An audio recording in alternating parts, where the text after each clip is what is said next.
Now, I just mentioned just in the introduction there, yesterday we heard from Liverpool West Derby MP Ian Byrne, who is leading calls for the former Merseyside Chief Constable Sir Norman Bettison to be stripped of his title.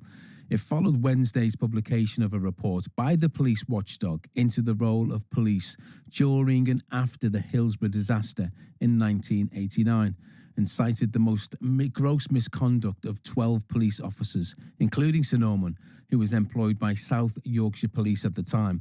But what does it actually take for someone to have that title removed? Well, Claire James from Awards Intelligence, an organisation that helps people to nominate their friends, family, business and community contacts for royal honours, joins me on the line now. Morning, Claire. Good morning. How are you? Yeah, I'm very well, thanks. How are you? Everything okay? Good. Too bad. All good. Thank you. Oh, good to hear. So listen, we opened this conversation up yesterday on the Breakfast Show on the phone, and then lots of people got involved, were saying that they wanted Sir Norman Bettison's knighthood to be removed, and then a few people asked the question, what actually happens with that? How does it work? So we just thought it'd be really good to get an explainer. It's one thing to call for someone to be stripped of a knighthood, but how does it work? What's the whole process? Of course. So with the forfeiture process, it's actually quite rarely used, but it's a significant mechanism by which an honour can be removed from an individual, particularly someone that's in a high-profile position or organisation, and they're expected to commit to and maintain the highest ethical standards. Around 114 people have had their honours taken away over the last 100 years, so it's not particularly common. But the process is that for anybody that is called into question, they will be referred to the Forfeiture Committee, which is an independent body. So if that individual's contact is deemed incompatible with the dignity of their honour, it will be passed to them for review. And they will review cases where an individual's been convicted of a criminal offence, for example, particularly one that results in imprisonment. If there's an official sanction or disqualification, such as removal from a professional register, or in the case of Norman, there's credible evidence of a behaviour that fundamentally undermines the reputation of the honour system itself. And when that individual is passed to the committees, they will assess all of the available information and invite any relative representations, and then they'll make their recommendation to the Prime Minister. But the final decision does rest with His Majesty the King. Right, okay. And in terms of duration then, Claire, how long can all that take? That can take as long as it takes, essentially. So the honours committee, the committees will take their time. They will want to review all of the information in depth and to ensure that they're making the right decision.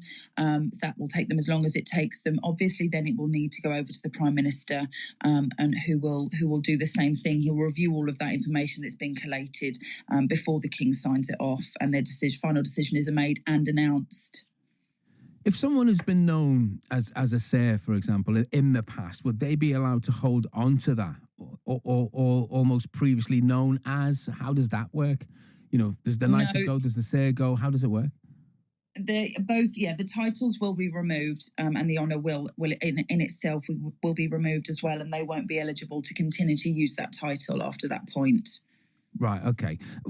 And again, so once the decision has been made by the King, can someone refuse to give their title back, or is there an appeal process if they disagree? I don't believe there is an appeal process, no. As I said, we know that the process is very in-depth, and so all angles will be considered, of course, because you will get cases where one bad decision hasn't impeded on decades of good service. However, in cases such as this, where there's striking evidence that needs to be reviewed, they won't necessarily be able to appeal that, no. Right, okay. So a lot of people have been messaging in, as I mentioned yesterday, about Sir Norman Bettison. And a lot of people were talking also as well about, other people have their knighthoods removed. There seems to be a strong case for this at the moment. I think, is it... What's the next process now with this? Do we know anything further about what will happen now, or is it just a case of we're on a need-to-know basis, I guess? Yes, it will. What will be understood widely next will be whether or not the forfeiture committee will take him on for review. We will be informed of that. From there on in, it will be very much in their hands. We will next be made aware of any developments once the decision has been made. Claire, thank you very much for talking to us this morning. Really appreciate that. Thank you. No problem. Thanks so much. Thanks a lot. That's Claire James from the Awards Intelligence. That's an organisation that helps people to nominate their friends, family, businesses and community contacts for royal honours.